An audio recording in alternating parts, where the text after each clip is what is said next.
Buenas tardes. Bueno, pues en nombre del Centro Gallego les damos las gracias por su multitudinaria asistencia. Es muy de agradecer. Hoy a la misma hora hay en Santander 15 actos, lo cual significa, llamemos, el mérito que tiene el conferenciante que vamos a presentar hoy. Agradecemos la presencia tanto del comandante naval como del coronel Castroviejo de Santoña, el coronel Ignacio Yáñez, que nos acompaña, y su esposa, presidente del Centro de Estudios Montañeses, queridos compañeros, amigos todos del Centro Gallego. Bueno, pues es un placer hoy presentar, llamémosle, a nuestro querido conferenciante, Francisco Javier Azurra Arriarán. Arruza Arriarán. Voy a glosar brevísimamente sus múltiples méritos porque lo importante es escuchar su conferencia. Es investigador sobre la Marina Española, es licenciado en Derecho y divulgador de aspectos desconocidos de la historia naval de la monarquía universal hispánica, habiendo pronunciado diversas conferencias sobre diversos aspectos de la historia marítima española con la perspectiva innovadora de la historia de España desde la visión de la razón de Estado. Entre otros cargos, es secretario del patronato de la Fundación Leonardo Torres Quevedo, miembro del Centro de Estudios Montañeses de la Asociación Cultural Mil Velas, de la Real Liga Naval Española y de la Asociación de Amigos del Museo de la Artillería de Cavada, entre otras asociaciones culturales. Por lo tanto, damos la bienvenida a nuestro querido conferenciante Francisco Javier Arruza Arriarán y vamos a darle un fuerte aplauso.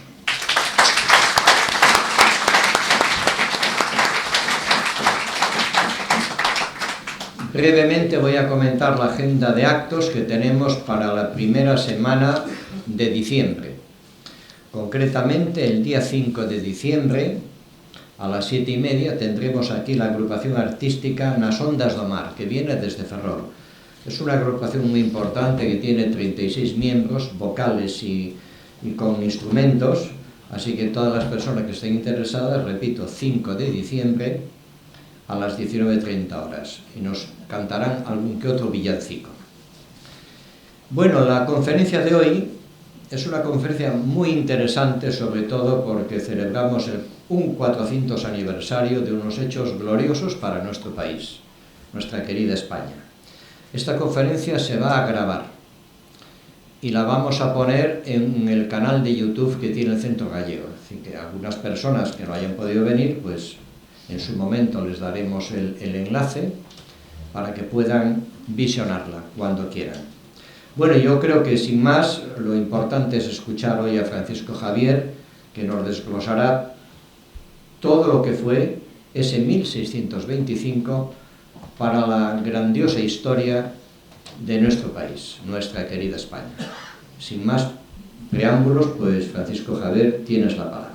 Gracias a todo el público, amigos, conocidos, autoridades, comandante, coronel, mi querido presidente del Centro de Estudios Montañeses, y todos los demás son amigos. Y si no son amigos, empleo la frase del autor del Caballero de la Armadura Oxidada, Robert Fisher, un gran guionista, que decía: no hay desconocidos, tan solo amigos a los que todavía no hemos tenido la oportunidad de conocer. Así que yo os veo así desde esta perspectiva. Gracias. Dar las gracias a todos es una tarea que haré uno a uno, particularmente. Hoy es 27 de noviembre. Hoy es el día, para los que hemos estudiado en los colapios, de San José de Calasán, y es el Día del Maestro. Quiero aprovechar justamente esta idea del maestro para intentar de alguna manera que la pelea que tiene nuestra sociedad con un pasado que no ha sido bien digerido, de alguna manera vayamos perdiendo ese miedo, ¿no? Así que va dedicado a todos esos maestros que tienen la obligación de sacar adelante las almas de las personas jóvenes que se les confían, ¿no? Y lo que yo voy a hablar aquí no se trata de recuperar glorias imperiales ni cosas raras. Hoy la batalla es la batalla personal, la batalla por no dejarse atrapar por el pesimismo, el desánimo, y lo que ha pasado nos permite observar o vernos en un espejo que puede ser interesante para los malos momentos que sin duda todos pasamos o tenemos en nuestro haber. Me gusta mucho, en todas las presentaciones suelo usar esta imagen de Antonio Machado, una imagen muy bonita, allí en un café de Madrid, y él tiene, bueno, pues muchas ideas, muchos pensamientos interesantes, y uno de ellos lo utilizo para esta conferencia y para las otras que he dado, he impartido anteriormente. Decía así: ¿qué importa un día? Está el ayer abierto al mañana, mañana al infinito. Hombre de España, ni el pasado ha muerto, ni está el mañana, ni el ayer escrito. Espero dar fe con esta conferencia de que no está escrito el ayer. Ese es mi objetivo, ¿no? La periodista que le acompaña, Rosario del Olmo, dijo: la verdad se le debe a todos los hombres del mañana, ¿no? Muy bien, pues continúo con un pequeño homenaje a un amigo común que recientemente ha dado una conferencia, que es José Luis Asúnsolo. Una conferencia sobre un tema que nos apasiona, que nos dio un disgusto por lo que ocurrió el 12 de octubre, y yo, como siempre, en todas las conferencias procuro añadir la biografía o un invento o algo que tenga que ver no solo con el valor acreditado de todos los hombres de la historia de España que la han defendido, sino también con algo que me interesa para las generaciones futuras: el dominio de la ciencia y la técnica. Aquí José Luis Asúnsolo está entregando a nuestro presidente, señor Cano, de la Real Liga Naval Española, le está entregando una copia de un astrolabio que se encontró en las costas de Irlanda y que procedía de uno de los galeones de la Armada Invencible, o Felicísima Armada. Yo no tengo ningún problema en utilizar la palabra Armada Invencible, como muy bien decía nuestro admirado José Luis Casado Soto, habría que decir Armada, en cualquier caso, invencida. Simplemente como pequeño detalle.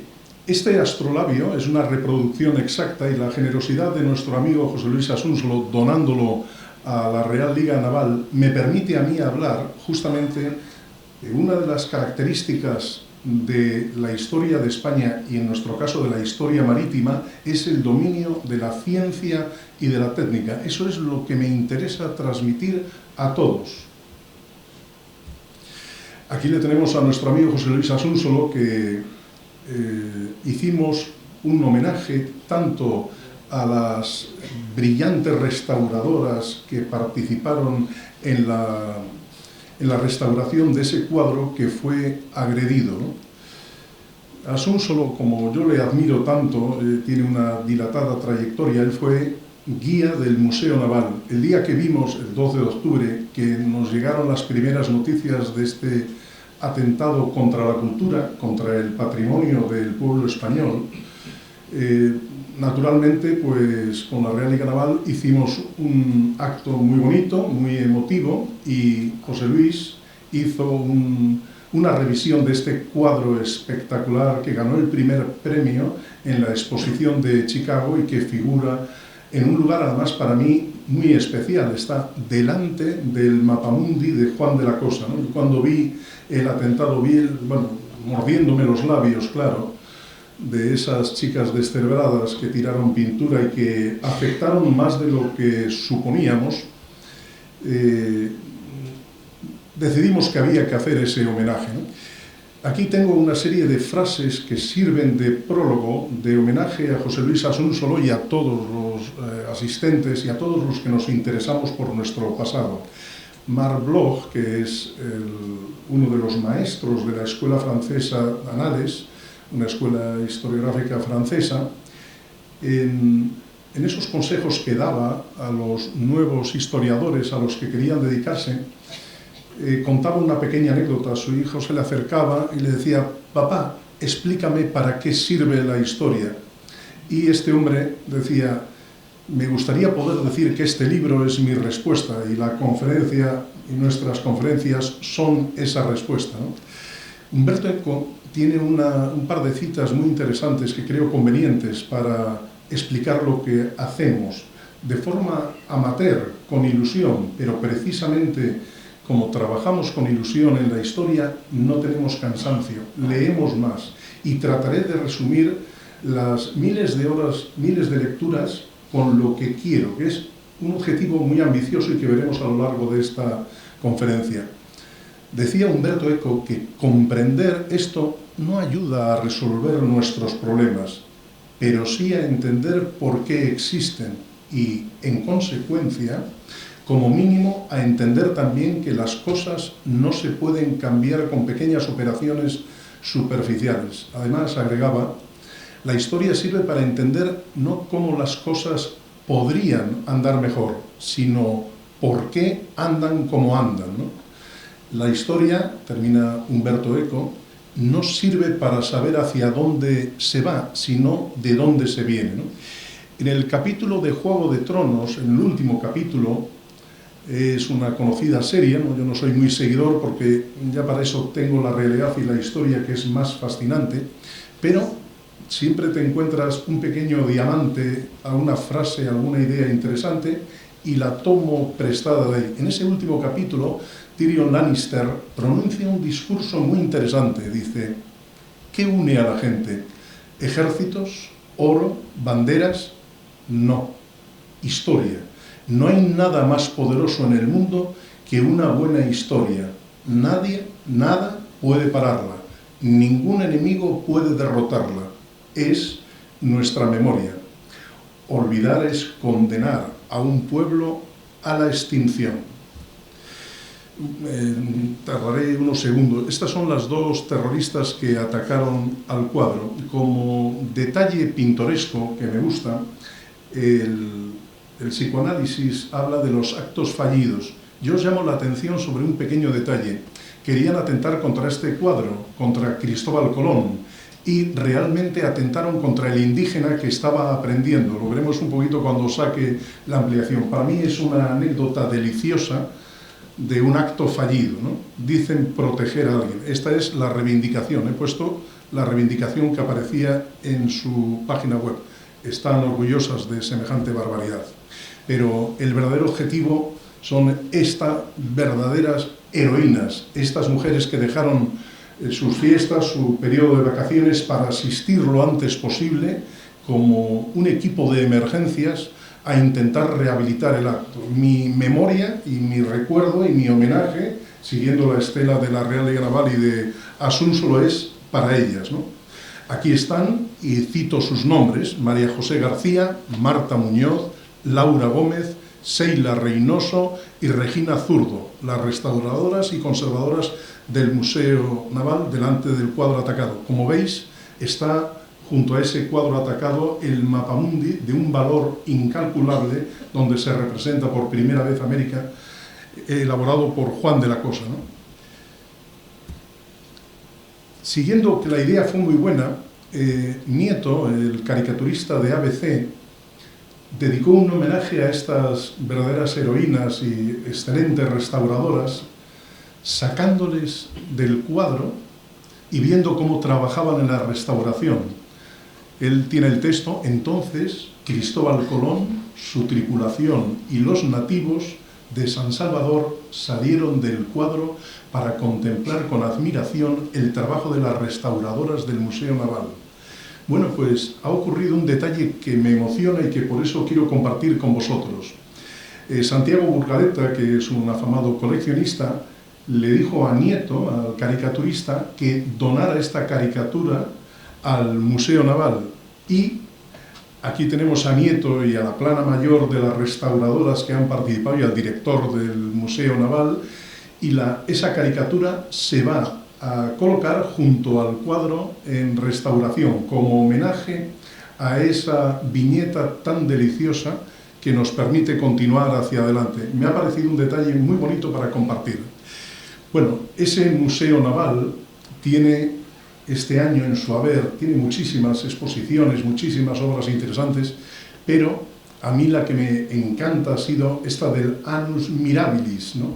La recuperación de Salvador de Bahía en 1625 con la presidencia de Su Majestad el Rey. Y en la siguiente diapositiva tengo los dos cuadros que me interesan y que haré referencia a lo largo de la conferencia.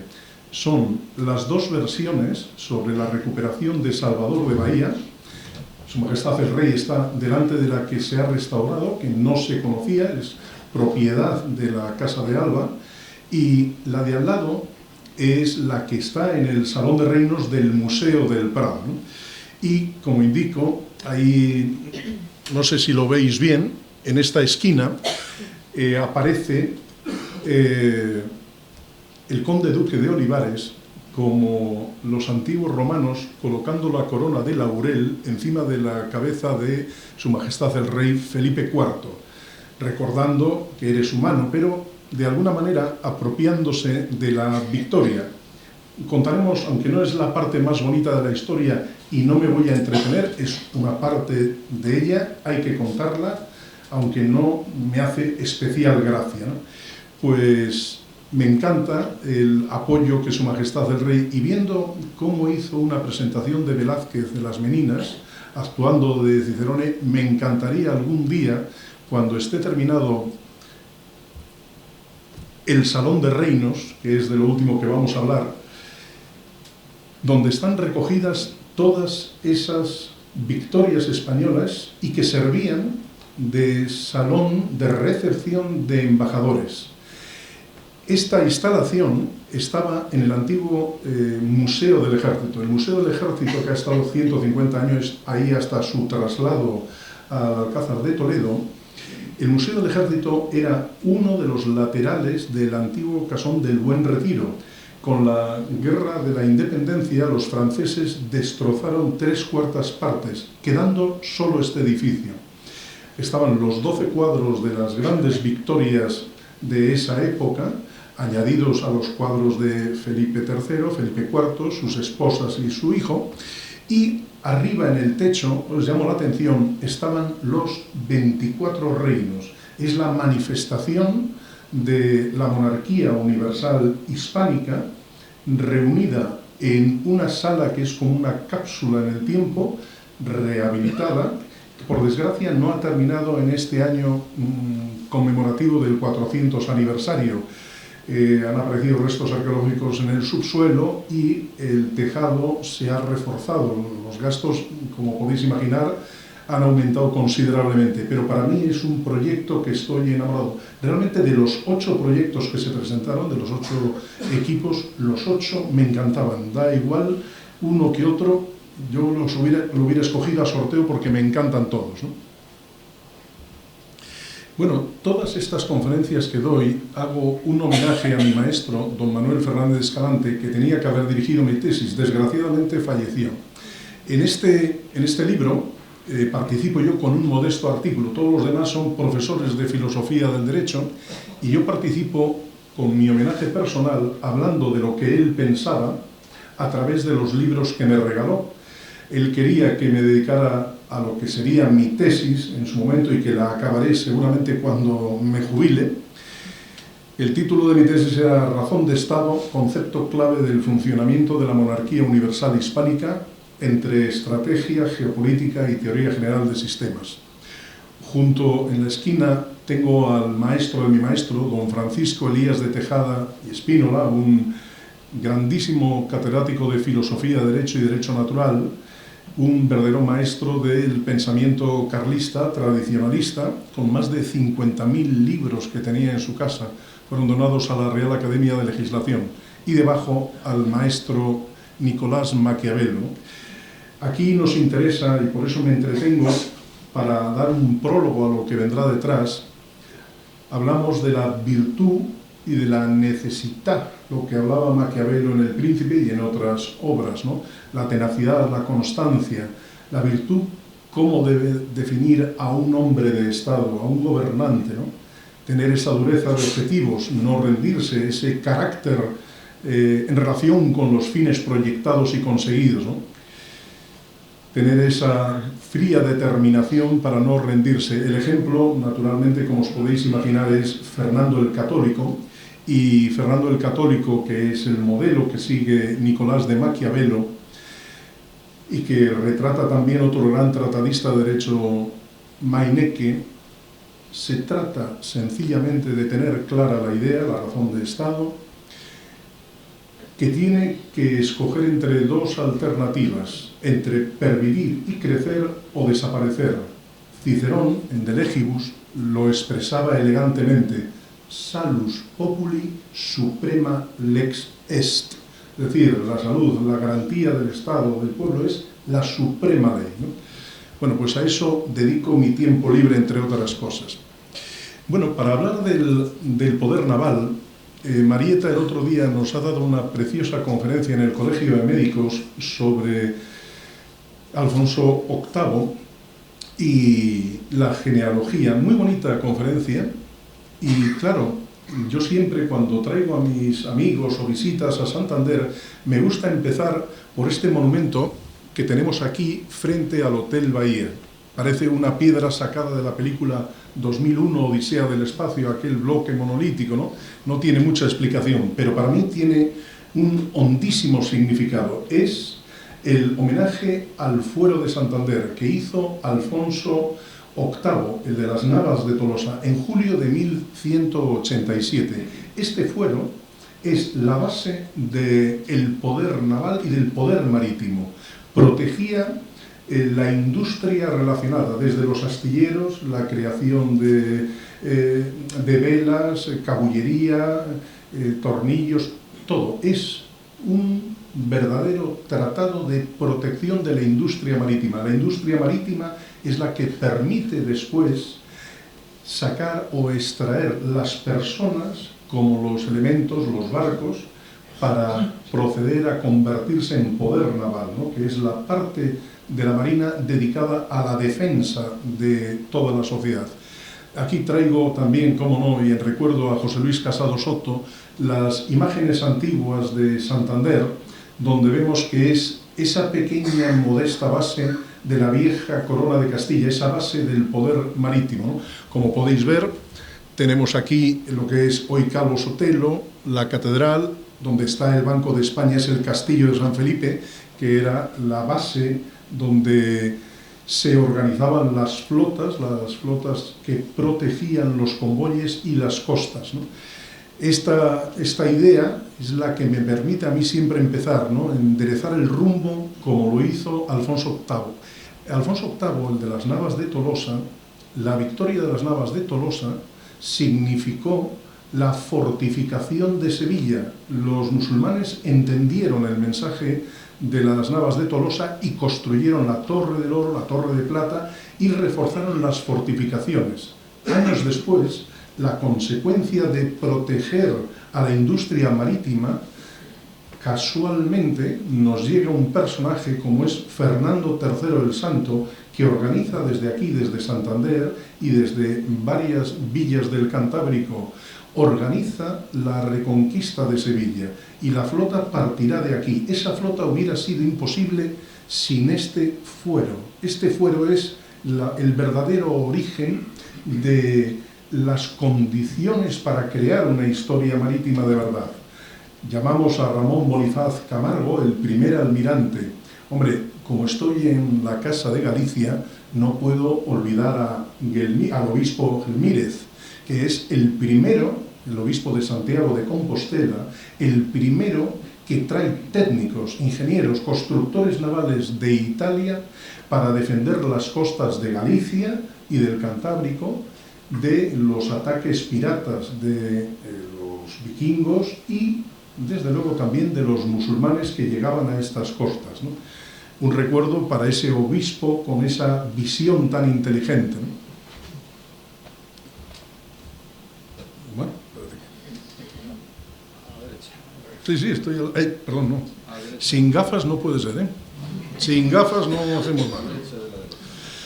Bueno, hoy no ha podido asistir a una persona que es el presidente del clúster de industria y defensa, Manuel Vila. Le he dicho, te voy a citar, te voy a poner en un compromiso.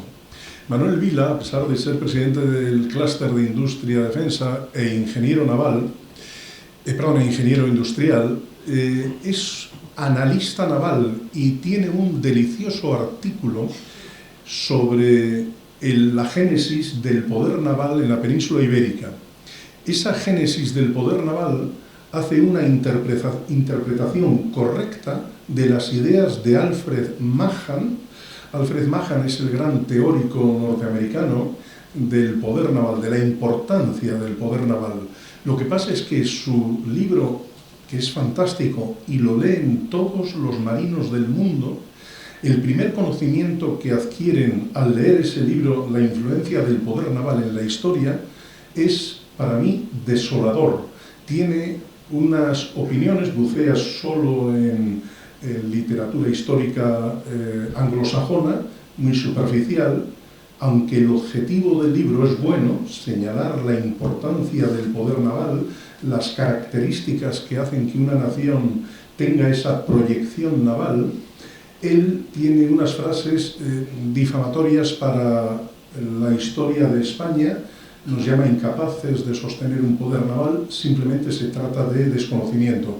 El Ministerio de Defensa publicó el libro con un brillantísimo prólogo de un coronel donde se para los pies y se puntualiza esas verdaderamente es que me molesta el desprecio con el que trata nuestra historia. No se trata de discutir con un muerto, somos elegantes, no podemos discutir con una persona que ha muerto, pero por desgracia ese libro, que es muy inteligente, que es muy valioso y que lo que hace Manuel Vila es naturalmente utilizar los sabios consejos del contraalmirante Alfred Mahan y decir, perdón, los españoles y los portugueses hicimos todo eso y duramos 3 siglos.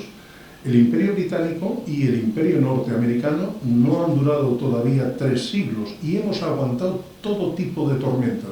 La prueba es lo que tengo detrás de mí en las siguientes diapositivas de la presentación.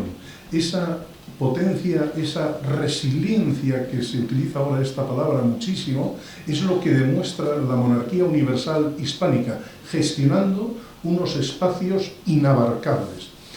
Manuel Vila pone 2 ejemplos. Uno es el estilo portugués de desarrollo colonial, buscando una cadena, un rosario de bases para llegar a las Islas Molucas. Desde 1453, que los musulmanes conquistaron Constantinopla, se cerró la ruta terrestre a las especies. Entonces, las 2 monarquías aventureras, dinámicas, con una energía extraordinaria, la portuguesa bordeó África y llegó a través del Índico a Calicut, a la India, y llegó a las islas donde están las especias, y la otra opción, la opción hispana, la opción española, atravesar el océano tenebroso para llegar a las especias, tan solo que en el camino nos encontramos con una gigantesca isla llamada América. El sistema que tienen los españoles es distinto al de los portugueses. Es casi una proyección terrestre del poder marítimo. Eso es lo que hace diferente y a la vez complementario ambos sistemas de intentar abrazar el mundo, si me permitís la frase, uno a través del este y otro a través del oeste.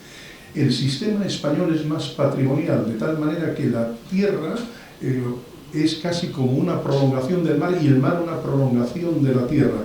Está bellamente expresado y no voy a entretenerme porque tengo más todavía que contar de estas cosas, pero sí me gusta que os quedéis con esas 2 ideas de los 2 modelos complementarios de poder naval. El portugués de isla en isla, de factoría en factoría, y el español mucho más territorial. Mirad, hace unos poquitos años, un analista norteamericano, Graham Allison, hablaba de la trampa de Tucídides. Tucídides, el gran historiador griego, relata de una forma brillante la rivalidad entre Esparta y Atenas. Y él comparaba esa rivalidad con la actual rivalidad chino-norteamericana, ¿no? Y ponía 16 ejemplos de esta trampa de Tucídides en este precioso ensayo que él hizo en 2015. Claro, a mí me llama la atención que el primer ejemplo que pone, y es lo que a mí me gusta, es el de finales del 1400, poder gobernante, Portugal, porque nos llevaba la delantera en los descubrimientos y en la llegada a las islas de Especias. Poder emergente, España, resultado sin guerra. Los otros 16, que es interesantísimo, hay otros 2 ejemplos más que quedan sin guerra, y uno, la Guerra Fría, que no se materializó. Todos los demás siguen la tesis de este hombre, la trampa de Tucídides. Lo traigo fundamentalmente porque el primer ejemplo de inteligencia y de cooperación es el Tratado de Tordesillas.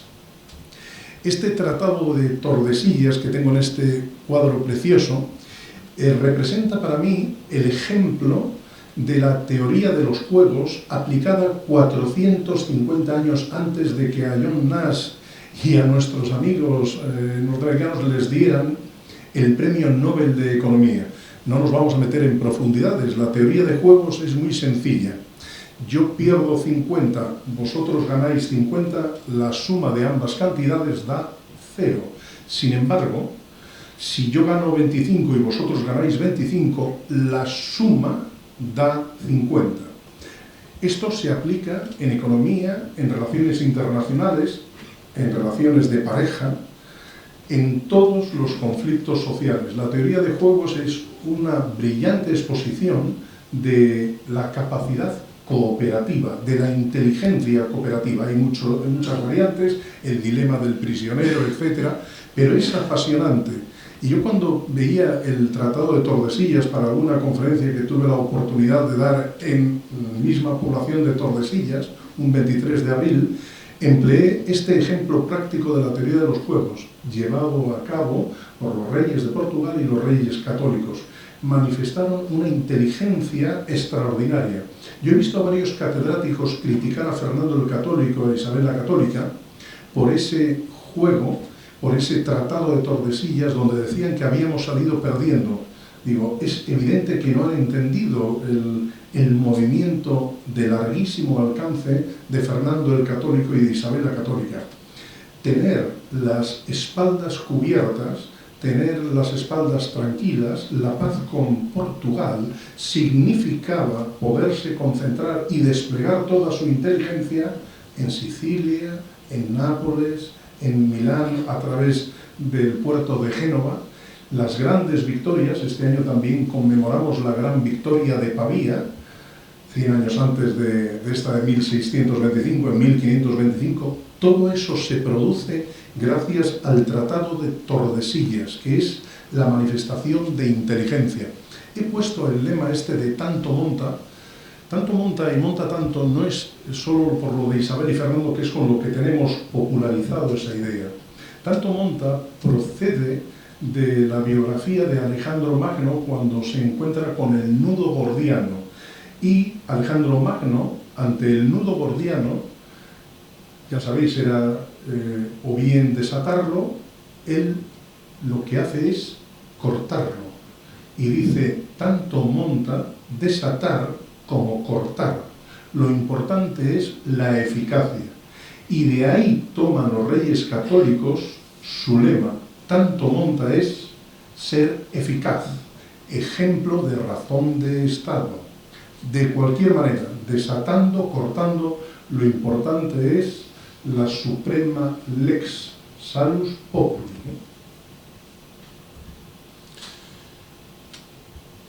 Cuando nos dedicamos a estas cosas, a veces hay personas que no entienden qué interés puede tener hablar de la historia de España, de Portugal, de las relaciones. Y yo siempre pongo, aquí están las 3 opciones que hay, ¿no? El Tratado de Alcasoas, que es el precedente de Tordesillas, de 1479. El sistema es el de la línea horizontal por debajo de las Canarias. el Tratado de Tordesillas es más interesante. Bueno, en medio está la bula intercetera del Papa, que intentó mediar entre una rencilla que pudo haber acabado en guerra. No sería la primera vez que hemos tenido guerra entre España y Portugal, o entre Castilla y Portugal. Ha habido varias ocasiones. Y, claro, el Papa interviene y conseguimos el Tratado de Tordesillas. El rey de Francia, con un sentido del humor delicioso y que me encanta poder decir, dijo en aquella ocasión: quiero ver el testamento de Adán, donde Dios deja a castellanos y portugueses que se repartan el mundo. Claro, eso me permite a mí hacer el chiste. Por lo tanto, la política exterior francesa será revocar el testamento de Adán, que es este, ¿no? Cuando digo esto del interés, aquí tenemos al presidente chino Xi Jinping. Ha estado 3 veces en Canarias. Las 3 veces ha ido a ver la casa de Cristóbal Colón. El segundo hombre más poderoso del mundo, que si Dios no lo remedia, va camino de convertirse en el primer hombre más poderoso del mundo, aquí le tenemos saliendo desde lejos, sacándole fotos, y pregunta a los guías, al cronista de Canarias, le pregunta datos y datos sobre el Tratado de Alcasovas Tordesillas. Yo cuando vi la noticia digo, no puedo creerlo, es maravilloso. ¿Qué interés puede tener ese tratado? Pues naturalmente, el Tratado de Tordesillas tiene un meridiano, el que nos reparte en el Océano Atlántico, pero también un contrameridiano. Aquí tenemos la famosa línea de los 9 puntos, los 9 puntos calientes que la estrategia, tendría que decir, imperial china, tiene conflictos, por supuesto Taiwán, eso no descubrimos nada, pero con Vietnam, con el Sultanato de Brunei, con Malasia, con Filipinas, y aquí están descritos los 9 puntos. Bueno, incluso hay ahora una línea de 11 puntos con 2 conflictos más. Fijaros, Xi Jinping preguntando, porque en los juzgados internacionales, en las oficinas donde se hacen los acuerdos internacionales en la ONU, examinan los tratados como formación de los acuerdos donde hoy en día tenemos problemas, donde hay conflictos, donde hay roces, ¿no?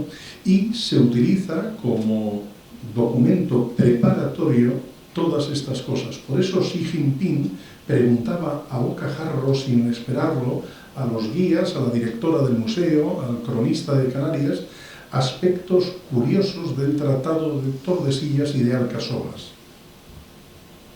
Bueno, pasamos para ir avanzando. Claro, el Tratado de Tordesillas inicia una peligrosa ruta, digo peligrosa, para los enemigos de la monarquía universal hispánica.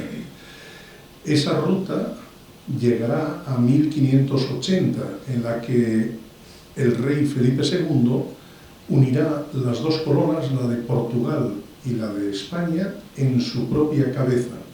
Aquí tenemos a Carlos I como emperador del Sacro Imperio Romano Germánico. Y en esta otra os llamo la atención sobre un pequeño detalle. Aquí está Carlos abdicando en favor de su hijo y apoyándose en el hombro sobre una persona que está de pie, que es Guillermo de Orange, ¿no? Guillermo de Orange, que les traicionará a todos y que organizará la independencia de Flandes. Pero quería traer esta imagen porque es muy poderosa y viene bien para los fines, para poder entender toda esa racha espectacular de victorias, por qué los holandeses nos atacan en todas partes. Todo esto tiene su objetivo, ¿no? Esta es la batalla de las Islas Terceiras, en Portugal. Claro, la unión que os acabo de hablar de 1580 no pasa desapercibido para nadie. Las personas que piensan con la idea de razón de Estado hacen todo lo posible por ponernos piedrecitas en nuestros zapatos. Los franceses y los ingleses apoyarán al prior de Crato que se refugia en Azores cuando Felipe II toma la corona. Y el 26 de julio, en una batalla espectacular dirigida por Álvaro de Bazán, vencimos a los ingleses y franceses. Y hago una pequeña cuña. El prior de Crato, que no tiene más derechos que Felipe II a heredar el trono de Portugal, será instrumentalizado por los enemigos de España. Obviamente no es un pretendiente legítimo, es simplemente un títere. Hay que verle así, como un títere. Fijaros cómo es la cosa. De hecho, en la Unión, cuando se produce la Unión y Felipe II irá al año siguiente a las Cortes en Tomar a jurar el cargo de rey de Portugal, un ingeniero extraordinario, Jerónimo Allanz, descubrió un complot francés en Lisboa para asesinar a Felipe II. Es decir, Felipe II estaba amenazado constantemente, y una de las amenazas se materializó y se descubrió antes de su ejecución. Pero es que hay que entender que todo esto, con los medios de la época, demuestra que nuestros rivales, hoy son nuestros socios, pero en aquel entonces eran nuestros rivales, entendían la idea de razón de Estado. No había que estar explicándoles lo que significaba el Tratado de Tordesillas, lo que significaba la Unión. Lo entendían, ¿no? Por eso digo que quiero aprender de ellos. La unión con Portugal nos permite una cuestión importantísima. Tengo aquí el libro de José Luis Casado Soto, Los barcos españoles del siglo XVI y la Gran Armada de 1588. Este es, para mí, la piedra base para desmontar la leyenda negra antiespañola. Y a mano derecha tengo la contraarmada de Luis de Gorrochategui, que habla sobre la venganza inglesa ante el presunto fracaso de la Armada Invencible. Y en medio tengo, menos mal que hoy ha asistido Luis Har, que tenía ganas de decirle, va para ti, Luis. Luis Har tiene una de las conferencias más deliciosas que haya oído nunca en el Museo Marítimo, un mapa en malas manos.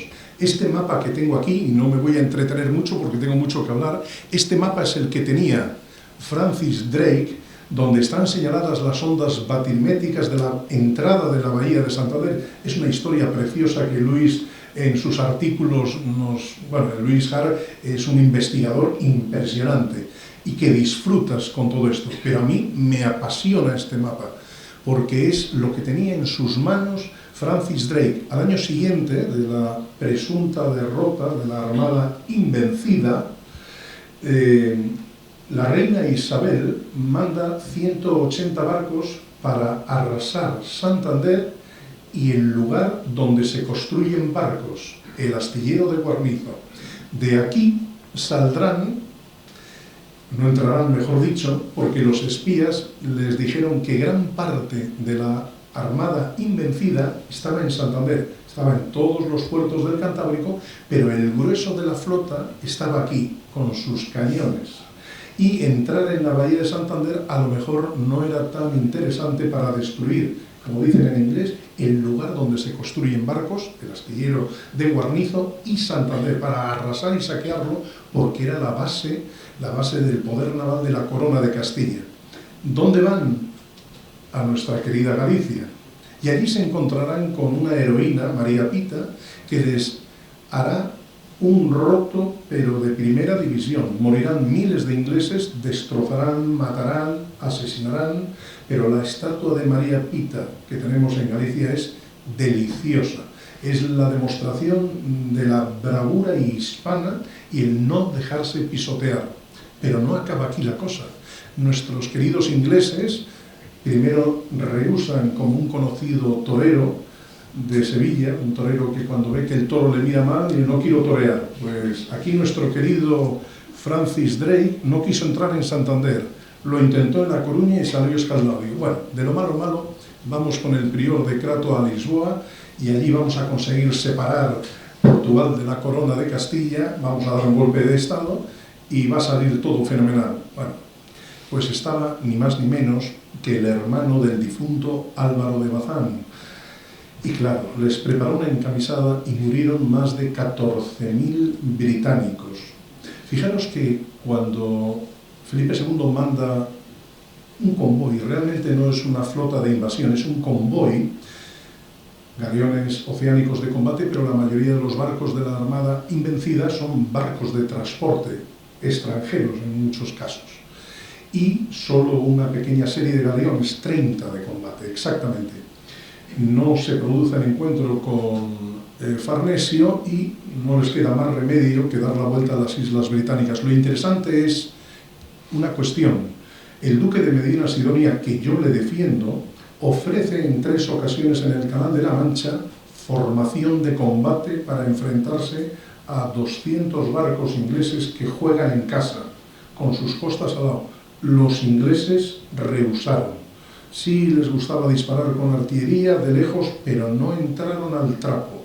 La desgracia fue cuando cogimos, al dar la vuelta por las Islas Británicas, los restos de un tifón del Caribe, que produjo la inmensa mayoría de las pérdidas, unos 30 barcos que prácticamente creo que están encontrados todos, los restos, y el astrolabio que sacó nuestro buen amigo José Luis Asunsolo para donar al Museo Naval está sacado de uno de los pecios, ¿no? Vuelven aquí y lo que tengo que decir es que los barcos construidos en Guarnizo volvieron todos maltrechos. Ciertamente un ciclón no es para los restos, aunque sean los restos y cola de un ciclón tropical, no es para tomárselo a broma, pero volvieron todos.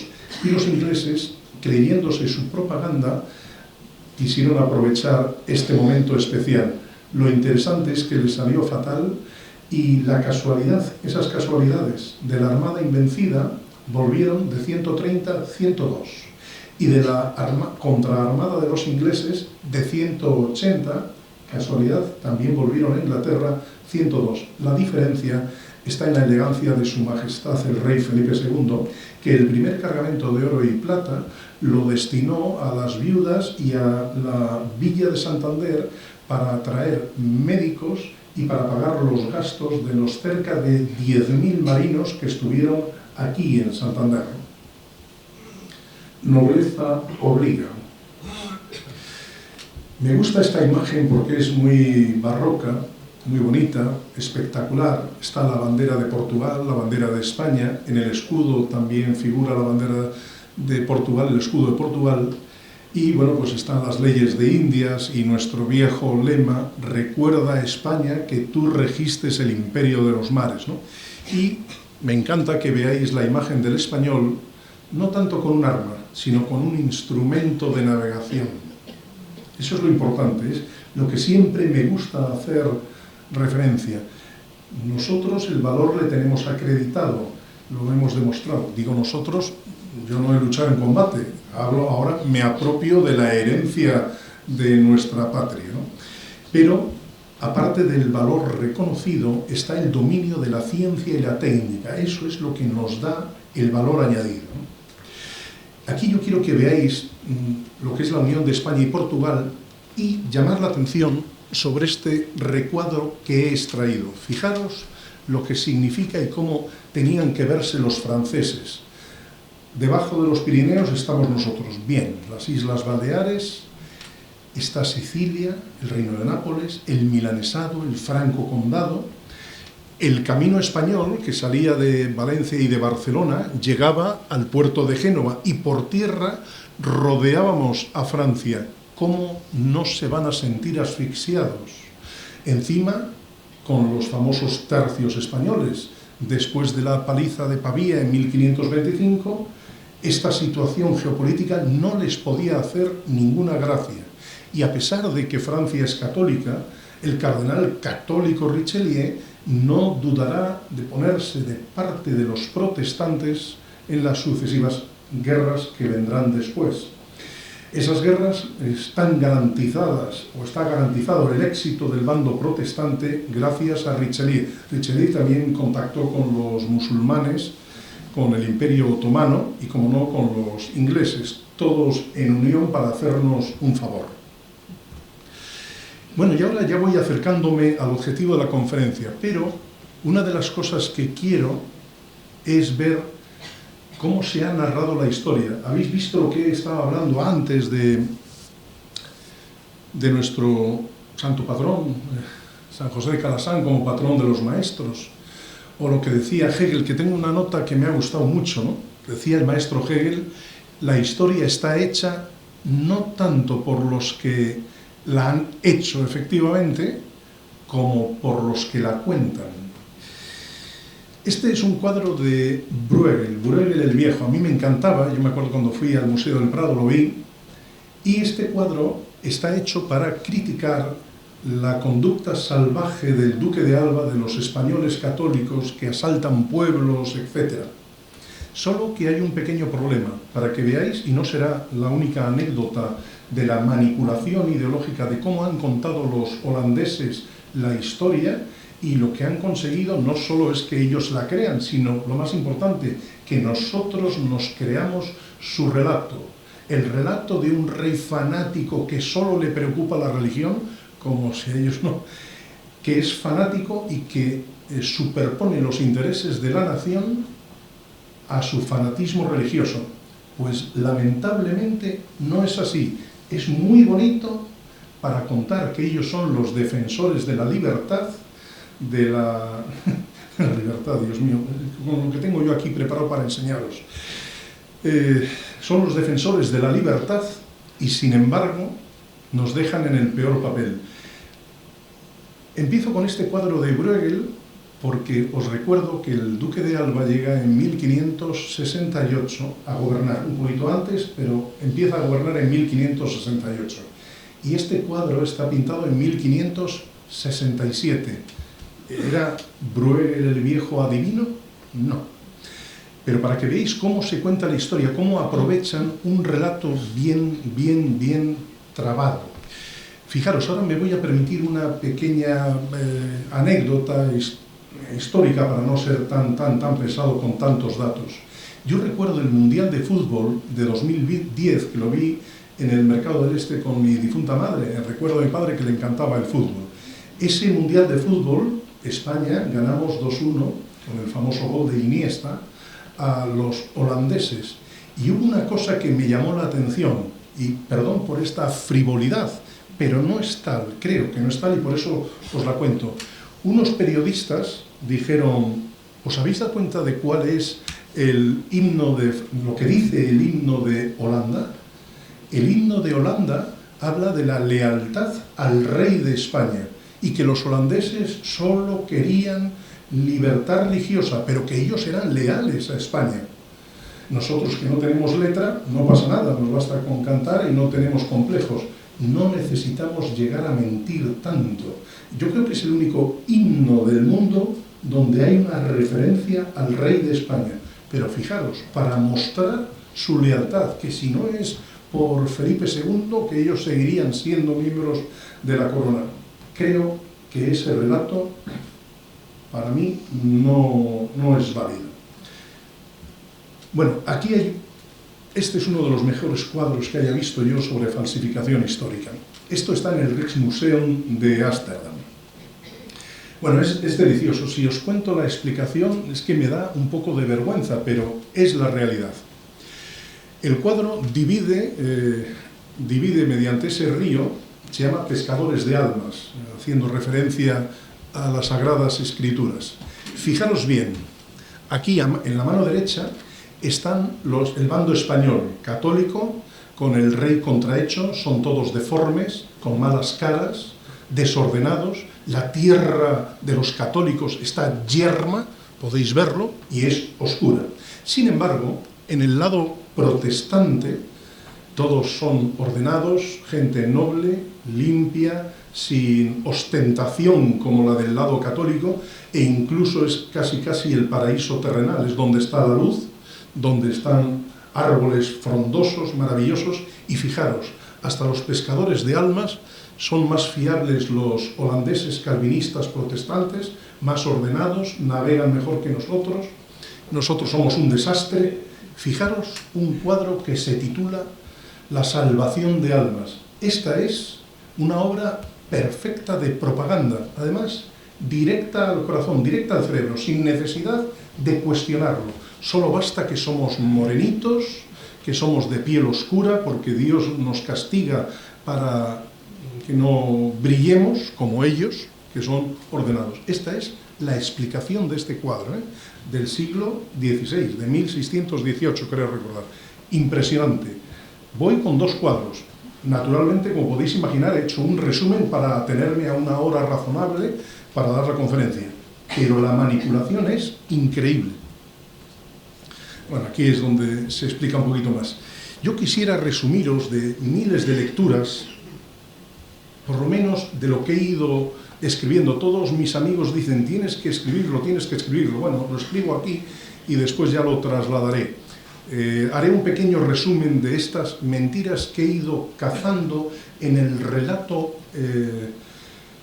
calvinista, protestante, anglosajón sobre esta guerra, y es verdaderamente terrible. Son pequeñas ideas, pero que me gusta poner de manifiesto. Una idea que quiero que tengáis clara es, no es fácil entender por qué empiezan las guerras. Por eso es tan difícil solucionarlas y requieren profesionales, ¿no? Un pequeño detalle que me sorprendió, de los que hemos ido descubriendo, es que es una tierra de nobleza rebelde. Antes de llegar Carlos I, por herencia, los castellanos echarán la bronca de nuestro compromiso en Flandes, que devoró hombres, riquezas, esfuerzos e inteligencia, echarán la culpa a los reyes católicos, a la corona de Aragón, por habernos metido en el berenjenal de Flandes. Pero no es así. La inteligencia, la razón de Estado, una mente estratégica sabe que Flandes es la plataforma logística para el control del comercio. Antes os he enseñado esas imágenes de Santander en la que hasta Calvo Sotelo, a los pies de la actual catedral, llegan las lanas de Castilla, llegan lo que son el trigo de Castilla. ¿Y qué hacen ahí? ¿Cómo creéis que se pueden llevar las lanas y el trigo a los mercados internacionales? Pues hacen falta barcos, ya. Pero es que los barcos tienen que enfrentarse con los piratas franceses, holandeses, ingleses, daneses, alemanes. Caramba, no es fácil surcar un mar que ya de por sí es bronco, si además tienes que hacer frente a los piratas. Por lo tanto, necesitamos una armada y necesitamos el planteamiento de llevar el conflicto a sus fronteras, para que no luchen, como hemos visto que tenían pensado hacer los ingleses con Santander, con La Coruña y con Lisboa. El mantener una armada, el mantener unas fuerzas armadas que son costosas, que lleva tiempo, esfuerzo, coordinación, inteligencia. Los que somos civiles normalmente nos dedicamos a la estrategia, es lo bonito, lo brillante en las tertulias, en las conferencias, pero los militares profesionales saben que todo eso se necesita la logística es lo fundamental para poder llevar a cabo cualquier estrategia. Es muy bonita, es muy brillante, planes imperiales por aquí, planes imperiales por allá, pero sin logística no somos nadie. Y eso es lo que pasa con el comercio. El consulado de Burgos conseguía que las lanas de Castilla, salidas de aquí, de Santander, de Laredo, valgan 10 veces más, pero transformar ese precio, ese trabajo de las lanas y del trigo de Castilla, requiere una protección mercantil y requiere costosísimas inversiones. Entonces, inversiones desde inteligencia naval, de inteligencia simplemente de espionaje, lo que tradicionalmente se llama espionaje, para poder saber ante qué te enfrentas, además del tiempo, ¿no? Bueno, pues antes de heredar esos territorios, un siglo antes, la nobleza holandesa, la nobleza de Flandes, se sublevó 35 veces contra sus señores naturales, y no había religión católica fanática, eran simplemente conflictos. Es un detalle que puede parecer baladí, pero da la impresión, como ellos narran las cosas, que allí era un remanso de paz hasta que llegan los ladrones españoles a robarnos. No, no es así. Los conflictos los habéis tenido siempre. De hecho, la existencia de un gobernante otorga cierta estabilidad, y lo veremos más adelante, de un gobernante español. Por cierto, la nobleza no es el pueblo. Recuerdo un pequeño detalle, pero que es muy llamativo. Ese mito fundacional de que es el pueblo de Holanda, la nobleza aproximadamente no llega al 1% de la población. Y son los realmente revoltosos. Y veréis por qué lo digo. Eso es propaganda de Guillermo de Orange. Es un magnífico propagandista. Y la guerra que tendremos aquí en Flandes será una lucha, como veréis a lo largo de la conferencia, de propaganda. Los medios de aquel entonces, fundamentalmente, pues son la imprenta que tienen los Países Bajos, muy desarrollada, los panfletos que hacen, las obras de arte, que es lo que vamos a ver. Bueno, una de las frases, no sé si os sonará, que utilizaban en esos panfletos es «Castilla nos roba», la subida de impuestos. Bueno, Flandes, que sepáis que es lo que vamos descubriendo, que es lo bonito. Ya sabéis, dato mata relato. ¿Qué ocurre? Que vemos lo que aporta Flandes, y por supuesto que aporta muchísimo menos que lo que aportaba Castilla, que corría con todos los gastos, ¿no? De hecho, el presupuesto de esos años, de la guerra de los 80 años, un 25% lo forma la plata procedente de América. El resto, os podéis imaginar, estos chicos de Castilla, que son los que apechugan con todo, ¿no? Bueno, pues lo que intenta el duque de Alba, lo que intenta nuestro amigo Felipe II, nuestro gran rey, es ordenar la situación de Flandes. Cuando está como príncipe de Asturias, todavía no es rey, cuando está como regente, por orden de su padre, su majestad Carlos I, intentará entender el sistema jurídico holandés. Los holandeses tenían 700 códigos, no pagaban impuestos, los nobles eran los que no pagaban impuestos. Y Felipe II, que tiene aquí a sus espaldas la escuela de Salamanca, con los mejores juristas, desde Francisco de Vitoria, en fin, Suárez, etc., donde hoy sabemos que se empleaba y puede ser uno de los primeros sitios en que se defiende el capitalismo, un capitalismo inteligente para buscar rendimiento y que estaba justificado. Es falsa esa idea de que el mundo católico es contrario al capitalismo. Solo hay que ver Venecia, Génova, Florencia, todas las capitales italianas católicas no están en contra del capitalismo. Se desarrollan los usages, el derecho mercantil está desarrollado como herencia del derecho romano. No hay esa imagen contraria al capitalismo. Eso es otra más de las lecciones de propaganda en este espinoso asunto, ¿no? El duque de Alba intentará poner el impuesto de alcabala, que es el que teníamos aquí en España, por entender que era más justo que el sistema holandés, pagar un 10% en cada transacción económica, excepto el final. El consumidor final no lo pagaba, pero ese impuesto no llegó a aplicarse. Por eso cuando dicen nos sublevamos contra los españoles porque nos asaban impuestos, no es verdad. No llegó a ponerse en marcha.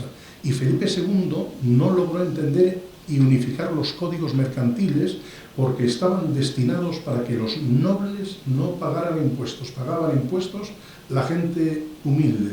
Felipe II, en los años que estuvo allí, con los traductores, con todo, decía, no entiendo, no logro comprender cómo es posible esto. Bueno, pues ahí está el asunto. Es que era un sistema que a lo mejor es mejor defender, como están ahora los paraísos fiscales. Irlanda y la propia Holanda cobran menos impuestos de sociedades y por eso las grandes sociedades van allí. Bueno, pues díganme ustedes que hay que defender ese capitalismo, pero no me digan que es por fanatismo religioso español que queremos imponer la Inquisición. ¿No queréis pagar impuestos? Me parece muy bien, pero decirlo, hombre, decirlo, no pasa nada.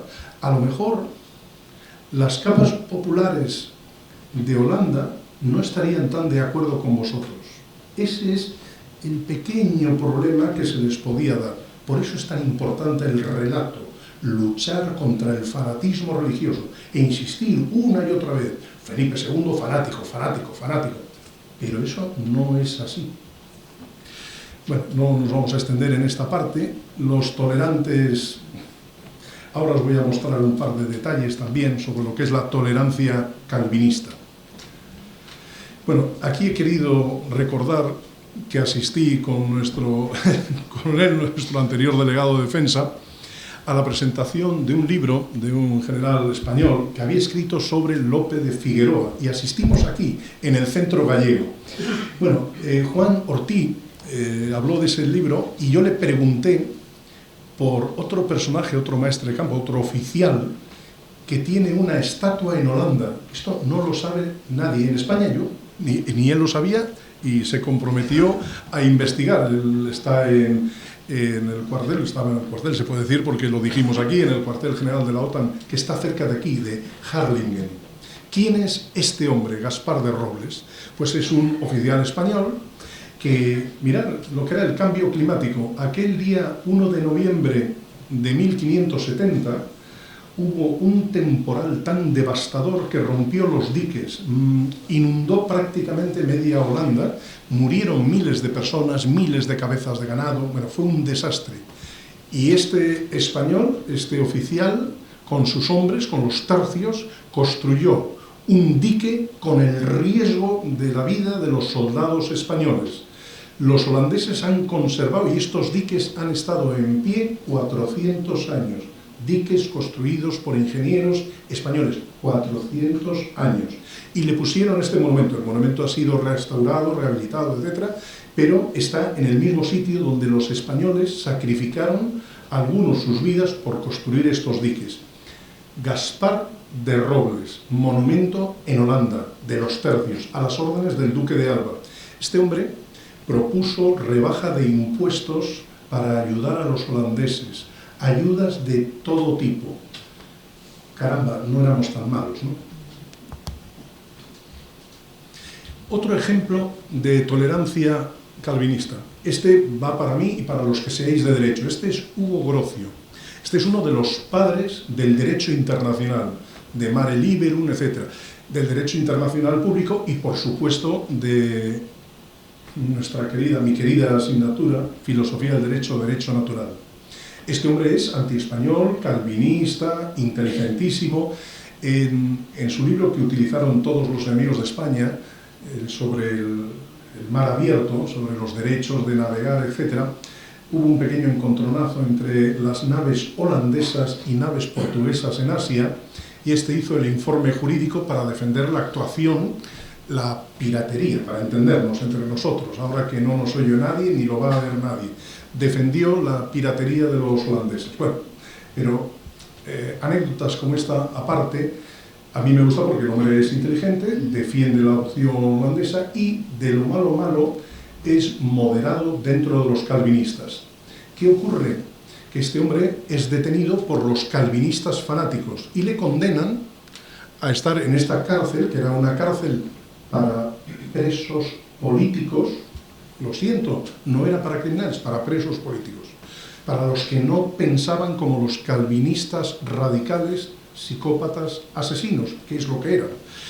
Y le meten en la cárcel y le condenan de por vida a estar en esa cárcel, por ser un rebelde y no aceptar la fe verdadera calvinista. Hugo Grocio, os lo repito, maestro de maestros, seguidor de Francisco de Vitoria y de la Escuela de Salamanca, pero fundador del derecho internacional. En fin, escapó de una manera que me gusta, para los que somos aficionados a los libros. La mujer le metió en un baúl lleno de libros y le sacó de esta cárcel. Y vivió el resto de su vida y escribió los mejores libros en Francia, que se le quedó Francia. Pero me llama la atención cómo es posible una cárcel política en Holanda y que me metas a Hugo Grocio. Buscar en internet quién es Hugo Grocio y entenderéis por qué el relato nadie cuenta que los holandeses meten en la cárcel a los que no piensan, perdón, los holandeses no, los calvinistas radicales. Añado otro más. Este es uno de los grandes enemigos de España, es el creador de la nación holandesa. Aquí le veis, bueno, ahí le tenéis en un monumento en Holanda, en la capital. Johan van Oldenbarnevelt, Este es uno de los funcionarios más importantes, fiscal general, ministro de Finanzas, procurador, bueno, uno de los mejores hombres, con una de las mayores y mejores cabezas que haya habido nunca en Holanda. Es realmente el que materializa la independencia. También es calvinista, pero moderado, no es de los fanáticos. Y este hombre es el autor de la paz entre España, esa paz de 12 años que hubo entre 1609 y 1621, es el autor de esta paz. Es un hombre inteligente, es moderado, ve que nos estamos arruinando los dos, tanto el bando calvinista como el bando español, en una guerra que consume recursos, personas, etc. Bueno, pues naturalmente hay una manifestación de obreros. Es que este es un detalle que no os cuenta absolutamente nadie. Con esta paz hay gente en Holanda que pierde. Los obreros especializados que estaban en la industria holandesa de la guerra se manifiestan contra este al que llaman traidor, blando, contemporizador. Bueno, pues él había sido fiel sirviente de Guillermo de Orange y el hijo de Guillermo de Orange le detendrá, le juzgará un tribunal con 24 jueces escogidos expresamente, a ver si os suena, todos entendéis algo de derecho, ¿no? Un juez que debe ser, para juzgar a alguien, imparcial. Bueno, el tribunal que le juzga es escogido entre todos sus enemigos. Naturalmente, llega la sentencia de pena de muerte por decapitación. Es uno de los hombres más inteligentes. Este es el creador de la Compañía de las Indias Orientales. La Compañía de las Indias Orientales es la gestora inteligente del imperio holandés. Es uno de los hombres más inteligentes. Yo tengo aquí un talón. Cuando estudiamos Derecho Mercantil, bueno, pues como yo soy como soy rarito para estas cosas, disfrutaba con las anécdotas. Es importante saber la ley cambiaria del cheque y las excepciones cambiarias.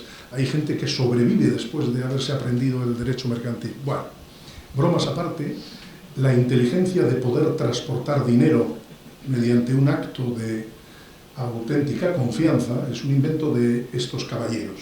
Y este hombre, en la creación de las compañías anónimas en las que solo pierdes lo que depositas, es el gran secreto y triunfo de los holandeses. La organización mediante la Compañía de las Indias Orientales. Quieren hacer lo mismo, la Compañía de las Indias Occidentales, para atacar Brasil y lo que veremos a continuación.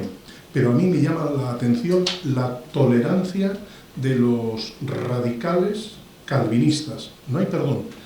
A Johan van Oldenbarnevelt, el hombre más inteligente. Es injusto que terminara así, aunque sea enemigo de España, no me importa. Yo soy un caballero español y reconozco a una persona inteligente y que además fue el autor de la tregua de los 12 años, un hombre con capacidad, con visión. Los tolerantes calvinistas, una vez más, a uno de los suyos. Aquí tengo a una de las mujeres más inteligentes de la historia de España, Margarita de Parma, hermanastra de Felipe II y gobernadora de los Países Bajos. Esta mujer, con una capacidad, aparte de haber nacido allí, dominio del idioma y todo lo demás, era de una inteligencia espectacular. Es la madre de Alejandro Farnesio y, por desgracia, no tuvo el eco suficiente, pero era la que podía haber desactivado y tenía mano con los holandeses. Pero ocurrió la tragedia. Traigo esta historia y he puesto abajo para que os fijéis. Winston Churchill, Batalla de Inglaterra. ¿Por qué hago esta asociación? Tranquilos, no he bebido.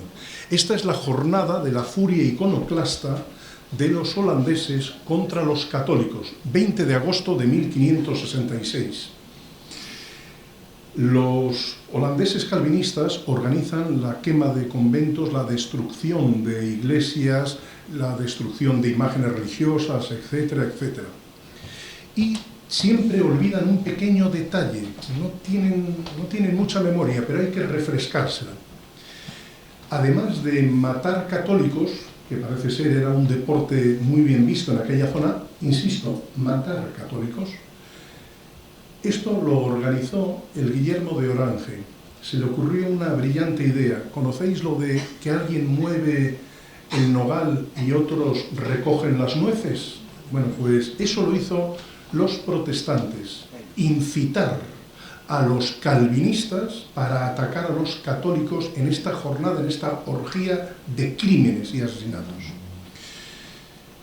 Tenían una idea, dijeron, no queméis ninguna bandera del rey, solo iglesias católicas.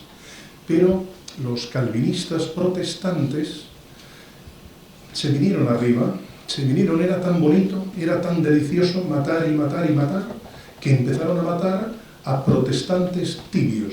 Y entonces el que había instigado esta sublevación pide ayuda a Margarita de Parma, y Margarita de Parma le dice a Felipe II, está controlado, no caigas en la trampa, no caigas, es una provocación en toda regla, pero el rey es leal, el rey sabe que han asesinado. Es que si contamos que Felipe II se molesta porque ve cómo destruyen iglesias, jolín, qué fanático, qué ganas de ir a la guerra, pues que quemen iglesias, ¿qué más da? Pero el problema no es que queman iglesias, sino que queman a católicos. Y estos fanáticos calvinistas también queman a protestantes. Y los protestantes que han azuzado, que han echado leña al fuego, solicitan ayuda. ¿A quién creéis? A España. Y eso es lo que no pudo transmitir Margarita de Parma, porque en los dos sitios hay partidarios de la guerra. Y los partidarios de la guerra, entre otros, son los portugueses. En el Consejo de Castilla, por supuesto, en el Consejo de Estado, yo he leído las actas y es extraordinario. Es que esto nadie es tan raro como yo para ponerse a leer las actas que copian los secretarios, y por eso yo tengo esa fuerza. Y por eso mis amigos me exigen, escríbelo, recopílalo, porque es importante. Nadie os explica así. Lo cómodo, los perezosos mentales, son los que dicen, Felipe II, fanático religioso, todo culpa de Felipe II. Pues no. Y por eso pongo esto de Winston Churchill. Winston Churchill, en el peor momento de la batalla de Inglaterra, hace una maniobra genial.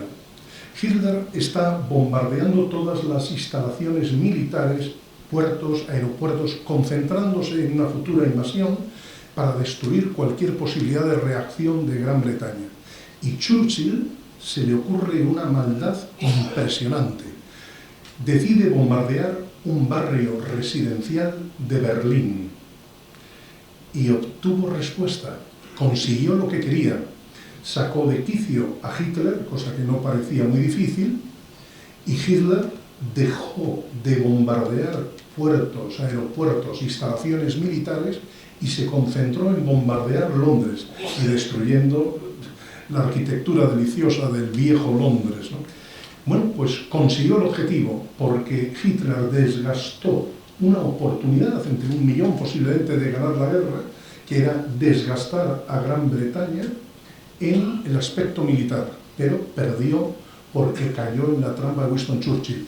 Esta escena de la orgía del 20 de agosto de 1566 es lo mismo, es una trampa en la que caemos. Felipe II, como un caballero de honor que es, no puede dejar a sus súbditos, que dependen de él, sean asesinados. Y por eso, después de este acontecimiento, mandará al duque de Alba para resolverlo. El duque de Alba lo resolverá de forma dura. Nosotros después tenemos en nuestro haber. Yo no tengo miedo a hablar de lo que hemos hecho mal nosotros. Los tercios, cuando no cobran, hacen barbaridades como esta. En Amberes, nuestros tercios llevaban tiempo, muchos meses sin cobrar, y organizamos un incendio y un escándalo, claro. Esto, como podéis imaginar, no nos beneficia, pero yo no tengo miedo a contarlo, ¿no? Aquí tenéis Otra muestra de propaganda, esta me vuelve loco. Aquí veis al duque de Alba comiendo niños holandeses y con bolsa de oro. Esta es la historia oficial. ¿Entendéis por qué a los niños en Holanda le asustan con el duque de Alba? Bueno, pues ahí le tenéis, ¿no? Bueno, el resto de la imagen es deliciosa, es el mejor retrato del duque de Alba, ¿no? Esta es la historia oficial, ¿eh? Cuidado, esto es lo que creían, por eso había que combatir a los españoles, por esto. Sigo con otro retrato. Ahora, con modernos historiadores, yo me estoy nutriendo de modernos historiadores holandeses. Parte de esto ya no tragan con el cuento. Por eso la leyenda negra antiespañola, como dice Henry Kamen, solo tiene prestigio aquí en España. Fuera de España ya se van despejando esas dudas. Y los modernos, en los congresos de historiadores comunes, hispano-holandeses, ya todos van diciendo que no era tan negro, que había un apoyo popular mucho mayor de lo que suponemos, y eso lo demuestran con pruebas, con documentación. En fin, bueno. Un pequeño detalle. La guerra de los 80 años dura 80 años. El duque de Alba estuvo solo de gobernador 6 años. ¿Por qué nos parece que estuvo 80 años matando holandeses? Ese es el relato. Eso es triunfar la propaganda y la mentira de forma eficaz. Yo me nutro de todos los libros, os pongo a veces una pequeña selección. Aquí hay varios historiadores españoles que van investigando y documentándose y abriendo un paso, y hay que citarlos. Bartolomé Llull, fíjate, este libro, bueno, aparte de los imperios ibéricos, este de Marte contra Minerva es muy interesante. Siempre nos atacan por el coste-beneficio de la presencia militar en Flandes. Yo os he dicho antes, ¿cómo queréis sacar, decídmelo, cómo queréis sacar las lanas de Castilla y el trigo de forma segura? Pues necesitamos una pieza. El problema es que la monarquía universal hispánica se ha hecho tan grande, tan poderosa, está adquiriendo que no queda más remedio que ponerse todos de acuerdo. Pero eso a mí no me llama la atención, es lo normal. Es un juego de poder brutal, frío, desapasionado. No hay, pero desde luego lo que no acepto es que la culpa es Felipe II, fanático religioso, el único que tiene la culpa, y los otros no, los otros solo quieren la libertad. No, no es así. John Eliot, de este libro, de Marte contra Minerva, donde se hacen todas estas reflexiones, dice: este importante y ambicioso libro está iluminado por destellos de sabiduría y cuestiona estereotipo de la España de la temprana edad moderna, como una sociedad incapaz de reaccionar ante las demandas de un mundo cada vez más globalizado, y da abundantes pruebas, que eso es lo interesante. Me encanta este cuadro, ya habéis visto que estoy tirando de arte. Este cuadro es la conferencia de Somerset House que da pie al Tratado de Londres. Yo os invito a que leáis el Tratado de Londres. Este es el final de la Armada Invencida. Todos hemos oído y nos han instruido que la Armada Invencida de 1588 fue un desastre y la decadencia española empieza en 1588. Caramba, el imperio duró 224 años más. Vaya decadencia más larga, qué muertos más malos somos. Bueno, ¿por qué se produce esta conferencia y ese tratado que os desafío a que lo leáis y veáis las condiciones beneficiosas para España? Pues porque, claro, Gran Bretaña estaba agotada. ¿Agotada de qué? De mantener una guerra contra España. No tiene las fuentes de beneficio que tenemos de Hispanoamérica. Los ingleses apoyan a los holandeses con dinero. La creación de lo que os he dicho antes, de la Compañía de las Indias Orientales, no es tan beneficiosa. Tenemos metido en la cabeza de que los holandeses son excelentes comerciantes. No daba tantos beneficios. Necesitaba el apoyo de los Estados Generales, con 300.000 florines al año, el apoyo de los británicos para que cuadrasen las cuentas. Es buena organización, no lo discuto, y en manos españolas hubiera sido espectacular. Pero los holandeses no pueden vivir sin el apoyo británico. Y ahí es donde Gran Bretaña termina el siglo XVI y empezará un siglo convulso. ¿Por qué? ¿Por qué se produce la República? Cromwell, cortar la cabeza al rey de Inglaterra. Por una razón, el esfuerzo bélico contra España arrastra no solo a los españoles, también les arrastra a ellos. Y el rey de Inglaterra tiene que pedir una subida de impuestos que le costará, nunca mejor dicho, la cabeza, el puesto y el cargo, y llegará la República Inglesa de Cromwell. Por cierto, Cromwell no dejará de odiar a España, seguirá combatiendo, pero de otra manera. Otro espectacular libro que es absolutamente recomendable y que hace mucho e incide mucho en lo que es la estrategia naval, un estudio detalladísimo con sus conclusiones y que me encanta, es este de David Ramírez Muriel, que además tiene otros libros sobre el dominio del océano y de la actuación de España y Portugal en la carrera hacia las especies, pero me ha encantado porque es muy, muy razonable y hace hincapié en todas estas observaciones. Y por fin llegamos, como he prometido, a hablar de 1625. Esto es la captura de San Salvador de Brasil. Adiós. Bueno, aunque sea en 5 minutos voy a resumir lo que tenía previsto hablar. San Salvador de Bahía es la capital del azúcar, la capital del Brasil económico, y que con la unión de la monarquía universal hispánica y con todo lo que os he explicado, lo que hace es sembrar la envidia y la apetencia de los que nos ven débiles. Por eso cuando hablamos del crédito, el crédito es no solo el crédito monetario, sino que no tengas que tener una guarnición permanente para poder defender todas tus costas. Naturalmente, en 1624 se presentan en Salvador de Bahía y lo conquistan.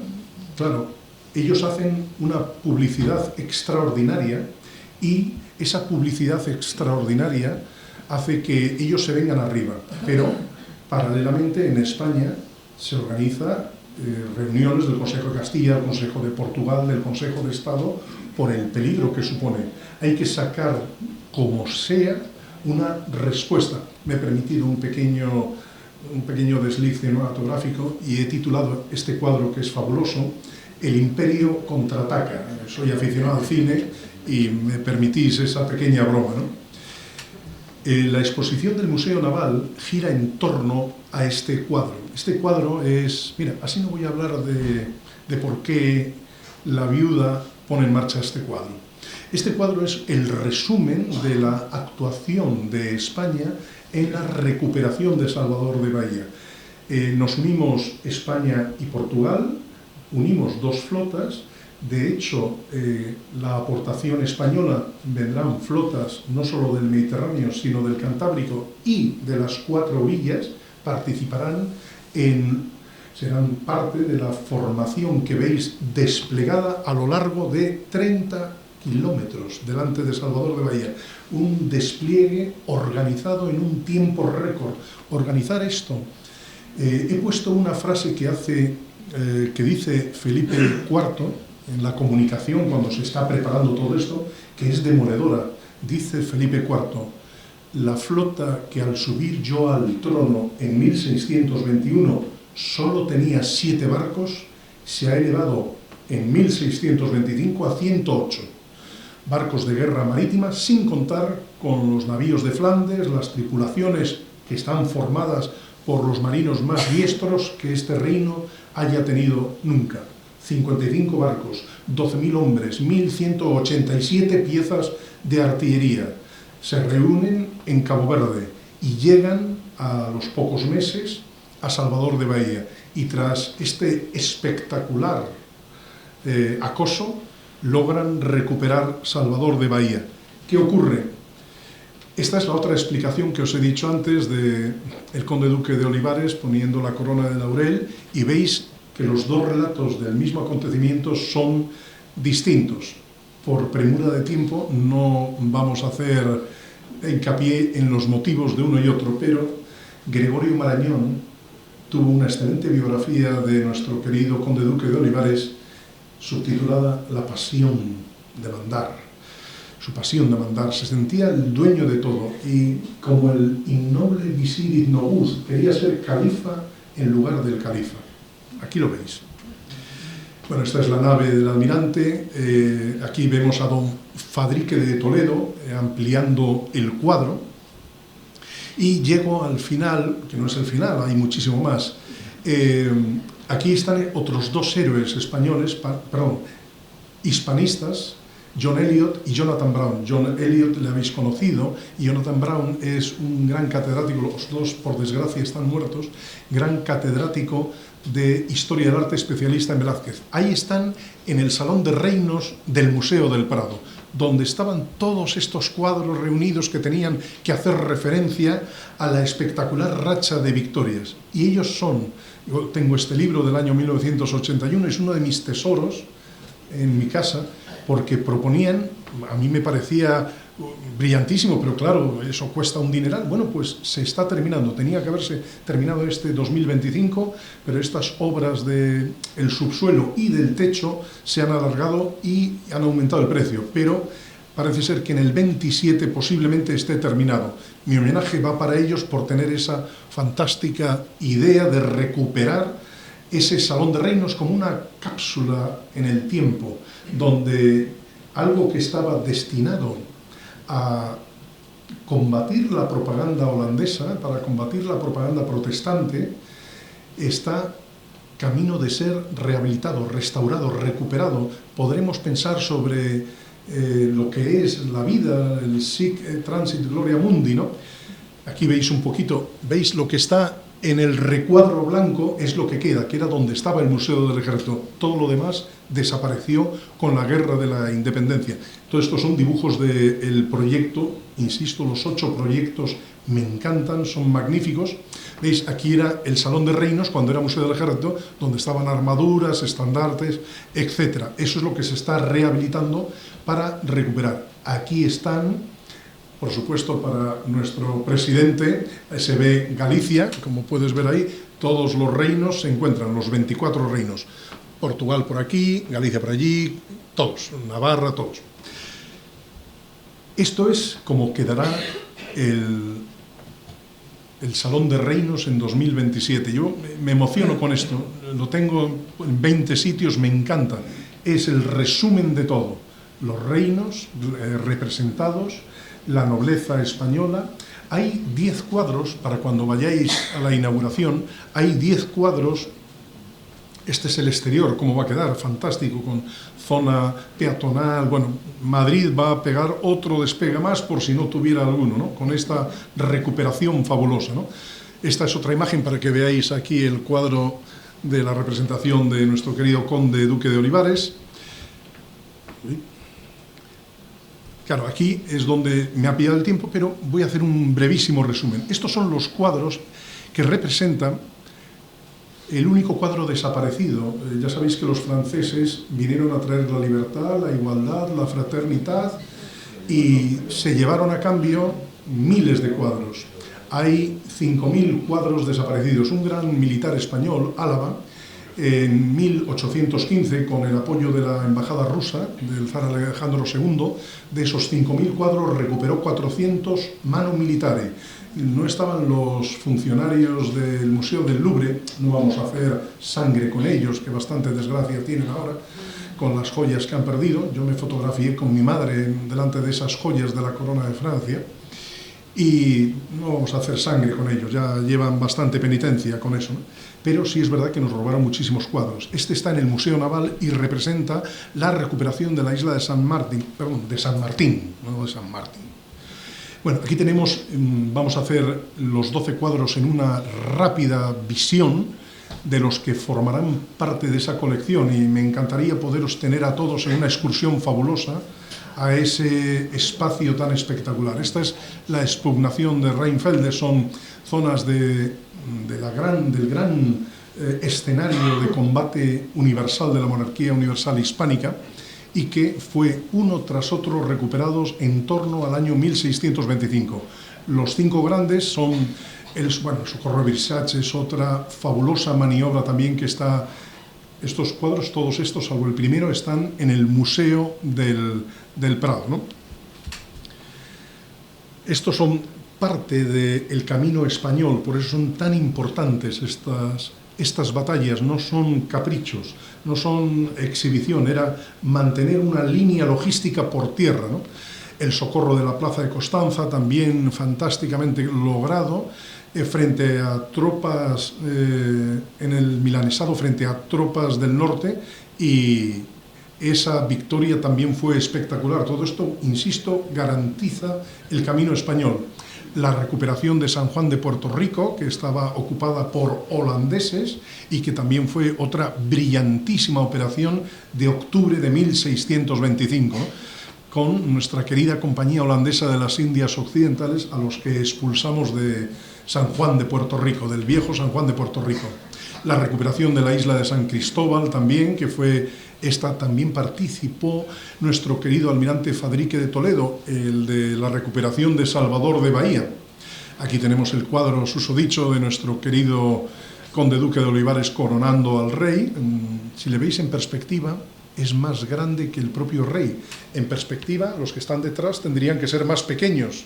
Pero fíjate qué órdenes dio para que el cuadro... En fin, no vamos a hacer sangre del conde duque de Olivares, ¿no?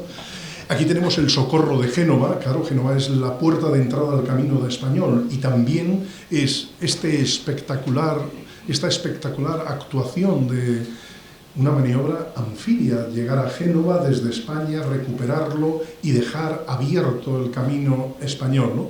La victoria de Fleurus también por un descendiente ni más ni menos que de don Gonzalo Fernández de Córdoba sobre los protestantes. Muy bien. La rendición de Juliers, bueno, otro espectacular lienzo que representa, bueno, pues la conquista de una ciudad gobernada por las tropas holandesas de nuestro rival Mauricio de Nassau. ¿Cómo no? 1625, no podía dejar pasar la rendición de Breda. Ambrosio de Spínola, general extraordinario, un hombre organizador, capaz de lo más inteligente, y este retrato, esta foto, este espectáculo visual de la nobleza española actuando con caballerosidad después de haber vencido, ¿no? Bueno, pues, ¿qué podemos decir? Y el último cuadro, la defensa de Cádiz contra los ingleses. Ahí tenéis más de 90 barcos anglo-holandeses, y el hombre que está sentado no está sentado porque fuera muy vago, es que tenía un ataque de gota que no se sostenía en pie, y condujo ni más ni menos a la victoria en inferioridad de condiciones. Los ingleses y holandeses habían desembarcado, los que conozcáis la bahía de Cádiz, las fortalezas y todo lo demás, en una situación literalmente complicada, ¿no? Bueno, pues también les separamos. Hay una colección de 10 cuadros de Hércules. Para cuando vayáis al museo, quiero que sepáis por qué están esos 10 cuadros de Hércules. El padre Mariana y otros grandes cronistas de la Casa Real Española hacen una genealogía que llega hasta Hércules. La presencia de estos cuadros en el Salón de Reinos hace referencia a la razón de Estado que debe presidir la actuación de los gobernantes, y se escogió los distintos trabajos de Hércules, luchando con Anteo, con el jabalí, abriendo el curso del río Alfeo, Hércules y el cancerbero, Hércules luchando contra el león de Nemea, que después despellejará, y por eso el símbolo de los leones. Todo esto, bueno, con la hidra de Lerna, separando los montes de Calpe y Avila, vence al rey norteafricano Gerión, y la muerte de Hércules por un incidente de celos, ¿no?, con su esposa. Bueno, al final la muerte le llevará directamente al cielo. Pongo este tapiz, que también forma parte de las colecciones reales de Madrid, y hace referencia al poder. Si os fijáis, Hércules sostiene el globo terráqueo y está vestido con el león de Nemea, ¿no?, con la piel del león de Nemea, ¿no? Estos son los reyes que forman parte de esa colección, las reinas, Felipe III, Felipe IV, sus esposas, el niño, y cómo quedará todo esto, ¿no? Quedan 3 cuadros, no todo acaba en 1625, habrá luchas, victorias, derrotas, etcétera, que están en estos cuadros. López de Oces participará en diversas contiendas, unas veces victorioso y otras no. Esta es La caída en desgracia, que no leemos. Termino con uno de mis autores favoritos, que es Basil Lidlhart, el capitán que enseñaba estrategia a los generales. Y decía, ¿cuál es la principal lección que hemos sacado de la historia? Que no hemos aprendido nada de la historia, no hemos aprendido. Y sin embargo es curioso porque estos últimos 3000 años son importantísimos. Y con el permiso, este es mi último cuadro, le dejo sin palabras. Si me permitís un minuto más, os quiero leer un poema. Un minuto. Con este cuadro, que es el final, claro. Es ni más ni menos Rocroi, 1643. El cuadro es de Ferrer Dalmau, pero me entusiasma el honor, la valentía, con los camaradas caídos en el campo de combate, como no, hombro con hombro, viendo cara a cara el final. Y hay un poema que quiero leeros con este fondo, ¿no? Es un poema de un exiliado español fuera de España, pero que me encanta porque hace una apelación a la hispanidad. Y si tengo voz para leeros, es un minuto. Y quiero que lo escucháis con emoción, porque a mí me emociona leerlo. No temáis, hermanos míos, que la noche sea tan larga, pues aún arde en el pecho una luz que no se apaga, y si el mundo nos señala con desprecio y con afrenta, que no olviden que en la historia fue la sangre hispana fecunda e inmensa. No vine al mundo a ser eco, sino voz que no se calla, quien no niega su apellido ni reniega de su alma, mas si alguno por desdicha mancilla así nuestra palabra, alzaré mi copa al cielo y la historia por espada. Que no olviden los ingratos, los que escupen donde comen, que un día alzamos iglesias donde el mundo estaba en llamas, que labramos con la cruz los cimientos de las casas, donde hoy niegan la semilla que a sus padres dio esperanza. Por España, por Cantabria, por Galicia, por Castilla, por la cruz de sus pendones, por América, nacida en dolores y canciones, por México, llama ardiente, por Perú, cuna de imperios, por Colombia, madre altiva, por Chile, brazo de acero, por Argentina y sus pampas, por Ecuador verdadero, por Bolivia siempre firme, por Cuba la libertad primero, por Uruguay noble y fuerte, por Paraguay tan sincero, por Venezuela y sus hijos que aunque hoy sangren no están muertos, por Panamá puente eterno, por Guatemala en sus cerros, por Honduras y El Salvador tan queridos, por Nicaragua, herido pueblo, por Costa Rica y su paz, por Dominicana, cielo y mar abiertos, por Puerto Rico en su espera, por Guinea Ecuatorial y su eco, por Filipinas, tan lejana pero hispana por derecho, y por España, madre mía, de un imperio cruz y acero. Somos hijos de un imperio que, si cayó, fue en lo alto, como el sol cuando se duerme, pero anuncia un nuevo parto, que si el mundo nos desprecia, que nos halle más hermanos, y si el odio nos señala, que nos tome bien armados, por la Virgen de Guadalupe, por la del Pilar y el Carmen, por la Inmaculada, Reina de los mares y los Andes, y por Cristo, nuestro Rey, que en el pecho nos gobierna y en el alma del hispano guarda siempre su bandera. Cuando mi hora se acerque, no pediré llanto ni duelo, solo que graben en piedra, aquí yace un hispano entero que nació para ser fuego y murió siendo lucero. Muchísimas gracias a todos.